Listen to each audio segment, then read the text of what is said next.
Yo tout le monde, nous retrouvons pour une nouvelle vidéo. Donc il s'agit de la présentation du deck Benkei. On va commencer par le main deck. Donc évidemment 3 Benkei, le samouraï armé, qui permet lorsqu'elle est équipée de cartes d'équipement de pouvoir gagner des attaques supplémentaires par carte d'équipement qu'elle a. Donc ça évidemment x3. Ensuite prêtre invocateur pour aller le chercher. Donc on peut défausser une magie pour pouvoir invoquer spé un monstre niveau 4, donc on se paye Benkei. Ensuite 3 robots impatients qui s'invoquent spé du coup depuis la main si on contrôle aucun monstre. 2 Captain Amarod qui permet lorsqu'elle est énorme d'invoquer spé un monstre guerrier depuis la main.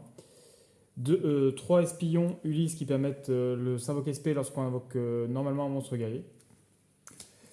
3 chevaliers Kagemusha qui permettent de se spé lorsqu'on invoque norme un monstre normal de niveau 3. Donc par exemple lui ou lui. Joragedo, donc qui permet de se spé pendant la battle. C'est un petit plus. Le pot d'extra que je joue x1 pour éviter de brick, étant donné que l'effet n'est qu'une fois par tour et qu'en plus il y a des cartes qui demandent de draw, donc ça empêche la draw après pot d'extra. Donc on banne 3 ou 6 de l'extra, on pioche 1 ou 2. Gobelin, donc l'une des cartes qui est piochée. Orage, c'est pareil, que x1 pour éviter de break. Plumeau x1. Double invocation pour au cas où si on a des mains qui sont un peu spéciales pour pouvoir faire au moins 2 invocations pour faire Isolde. Ensuite, 3 unions fait la force, 3 puissance de mage, 3 H de désespoir et 3 épées à double tranchant. Donc l'union fait 800 pour chaque monstre qu'on contrôle. Puissance de mage 500 pour chaque magie piège. H de désespoir 1000. Épée à double tranchant 2000, mais par contre on prend les dégâts, les premiers dégâts qu'on doit recevoir, parce qu'après quand on reçoit minimum 2000 points de dommage de combat, on envoie ses cartes au cimetière.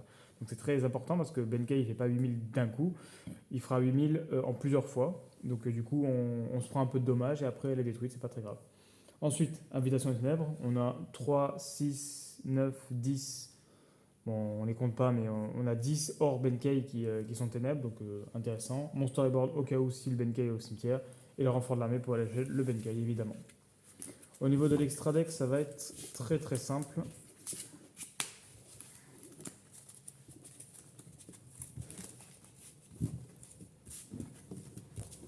Tac. Il y a évidemment les 3 Isoldes, 2 Castel, 2 numéro 100, 2 décodeurs, preneur Underlock x2, l'info Incus, Saogaya et bombe topologique. On a compris que le reste servait juste pour le pot d'extra et qu'il nous fallait juste Isolde. C'est la seule target de l'extra qui nous intéresse. Donc on va faire des exemples demain.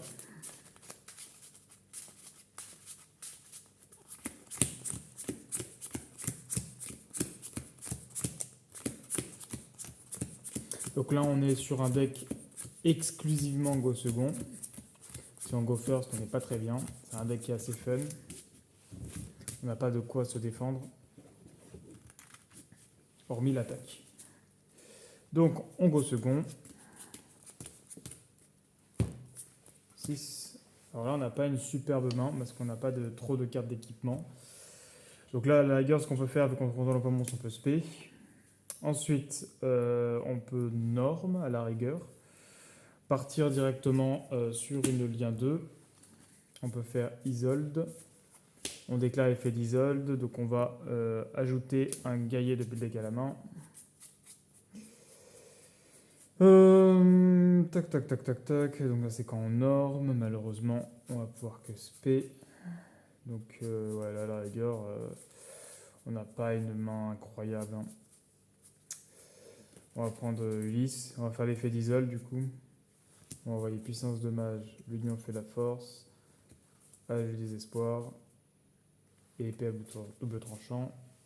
On va spé depuis le deck un monstre de niveau 4. Donc on va spé le Benkei.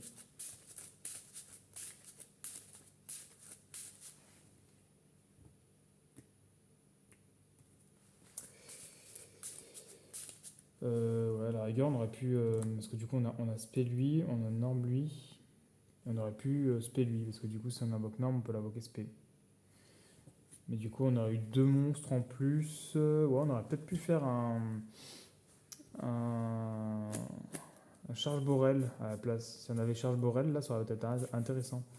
Parce que là, à la rigueur, on aurait fait. Ah non, même pas, parce que du coup. Mais non. Mais non, c'est pas foufou. Bon, après, ce qu'on peut faire, c'est un petit décodeur. Hein. En réalité, c'est pas trop dégueu. On fait une lien 3, on fait le décodeur. On part sur épée à double tranchant. Donc là, le Benkei, il a 2005. Il tape 2 fois. Et on a un décodeur bavard à 2008. Donc là, on tape 2008 et 2005 x 2, ça fait 7008. On est presque à l'OTK, mais après, il faut aussi prendre en compte que l'adversaire a fait des monstres. Donc là, on n'a pas eu la meilleure main. On aurait dû au moins avoir 2 cartes d'équipement. On a un peu... Bon, c'est pas non plus une Drake, hein, mais c'est pas non plus la plus grosse main de l'univers. Alors, on va faire un autre exemple de main.